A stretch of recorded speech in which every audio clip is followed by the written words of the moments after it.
we've all been saying for a while now that we thought they might use World War III to throw the election.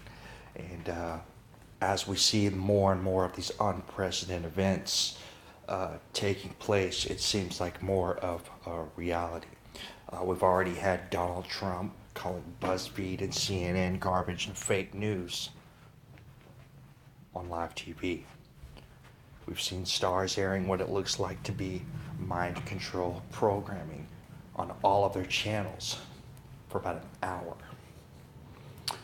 We've seen the intelligence community completely fabricate a 30-page report to try to discredit Donald Trump. We've seen major players in the intelligence areas working in the Obama administration that have straight up come out on TV and actually threaten Donald Trump's life on national TV. You can't make this stuff up. And we've got some pretty interesting stuff going on. And as you can see right here, U.S. troops enter Poland, first deployment at Russia's doorstep. Now, according to some of the reports that I've seen, we're trying to claim that we put the troops there in response to the annexation of Crimea 2.5 years ago. I know things work slowly in Congress, but do you really expect me to believe that after the lying-ass crap that's been coming out of our government for God knows how long? No. Hillary Clinton already said on her campaign trail, who's running the same scheme that Obama is. They were both trained by Saul Alinsky. Okay, they have the same playbook. And Obama's doing the exact same thing that she talked about, where they can blame Russia for a hack and respond militarily. Moscow's literally been having to move missiles throughout their country because we're building up at their border. And apparently we've got like 3,000 troops, which may not sound like that many, but we've got like several thousand tanks and several thousand military vehicles getting stockpiled right at their border. Well, what else do we could possibly be going on right now at the exact same time?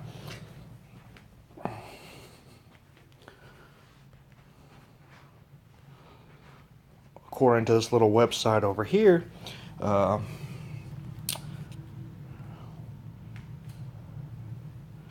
1,000 U.S. soldiers have covertly entered Tripoli, Libya, right?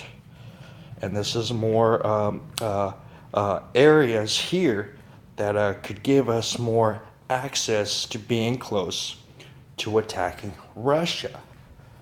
So it looks like we do have a big, massive buildup in troops, but it's a few thousand here, a few thousand there, and before you know it, there's a couple 100,000 that can launch to the border of Russia within a matter of hours.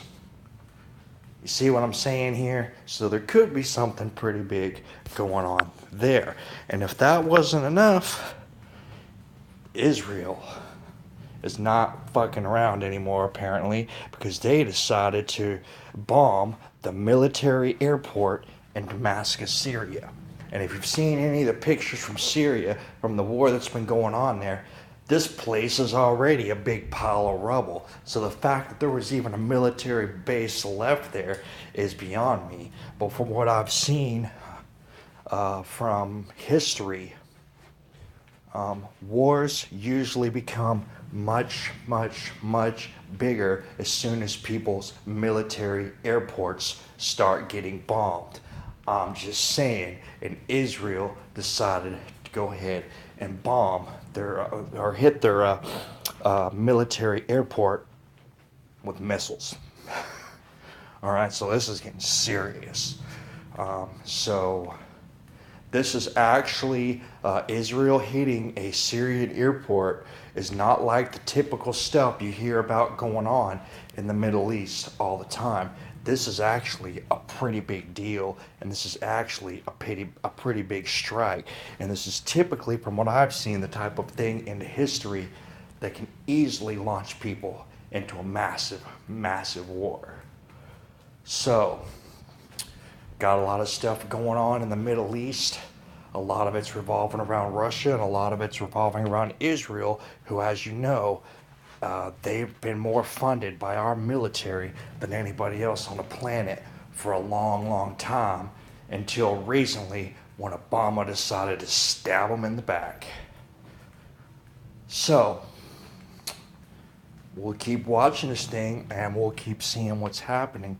But I just wanted to make sure that you guys were aware of all of these military things that are going on simultaneously.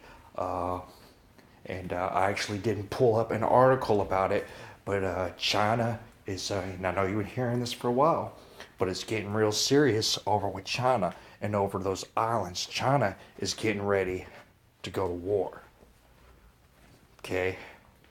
So we're getting this from all fronts, and this is all happening 7, 8, 9 days before the inauguration. This isn't a coincidence. This is perpetrated to happen in advance. We'll see what happens. Y'all take care.